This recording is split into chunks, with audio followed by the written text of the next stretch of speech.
people like labels, so they're like, give me a label for you. And then I'm like, oh, like mixed. And they're like, yeah, but like what?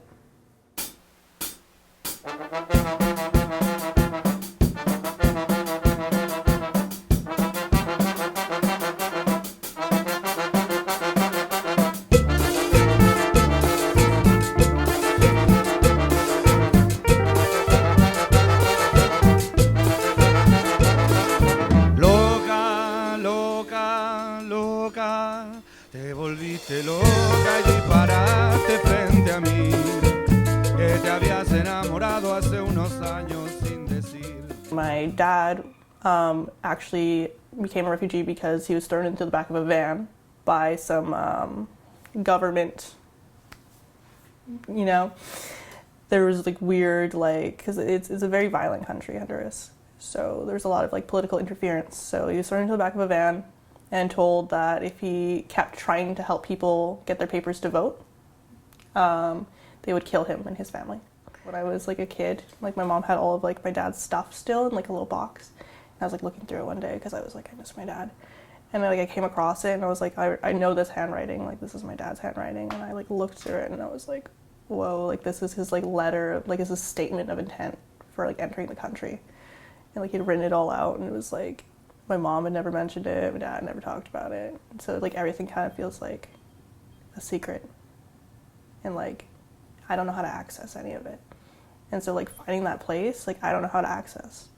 Like it's like there's a door somewhere, there's a key somewhere else, and I don't know where to start. Dad left when I was 4. I'm constantly like talking about like the struggle.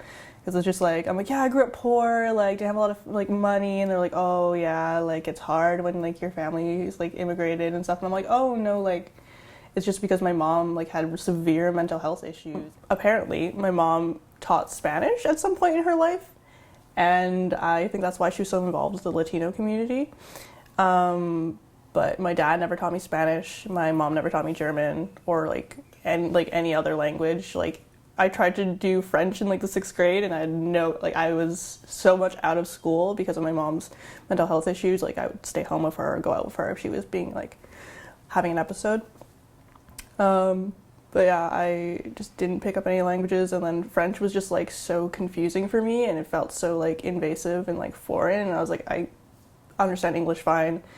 Why am I learning like French? Like this is totally irrelevant to me. I tried learning Spanish in high school and I got actually an award for like 11th grade Spanish, I think. I tried to reach out to my dad like using a little bit of that Spanish, and like when I did reach out to him, he couldn't understand me. So it was hard. Yeah, we're from Tegucigalpa. I don't really know much because my grandfather left when my dad was 2, and then my grandmother, my abuelita, she was Honduran. She passed away about a year ago, I think, maybe a little bit longer than that.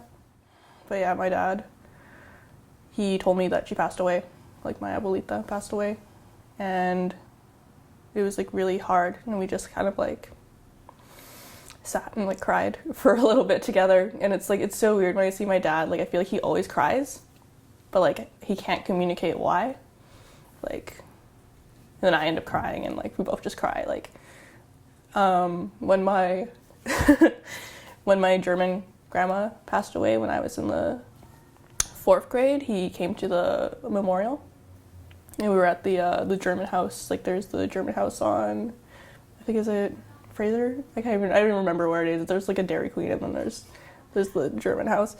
And we went there and like we were the ones crying the most because my grandma had gifted him with a trip back to see his mother when I was 4 years old. So right before my parents separated. And I met her and like I met my other grandma, my abuelita, and she lived in like a tin shack. Like just fully a tin shack, and like my memories of my cousins are like playing soccer, like just in like dirt and like in like dust, and then like they had a book to like learn English, like it was like a children's like little writing book, and they gave it to me. They're like, take this, like, you know, like remember us.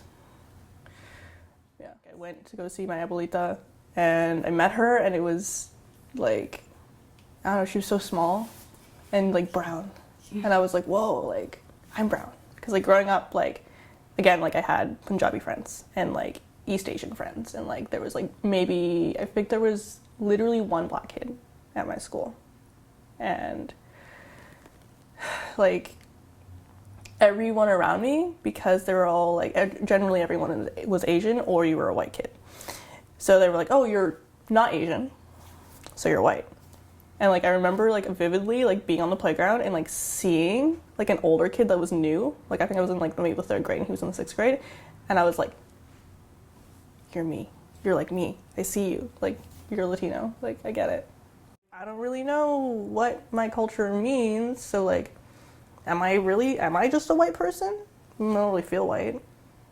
Okay, well, am I Latinx? Yeah, but like I don't know Spanish, I don't like eat pupusas like every couple of months because like it's comforting, but I didn't really, no one grew up making them for me, so it's weird to just like again like not know where I am and where I stand.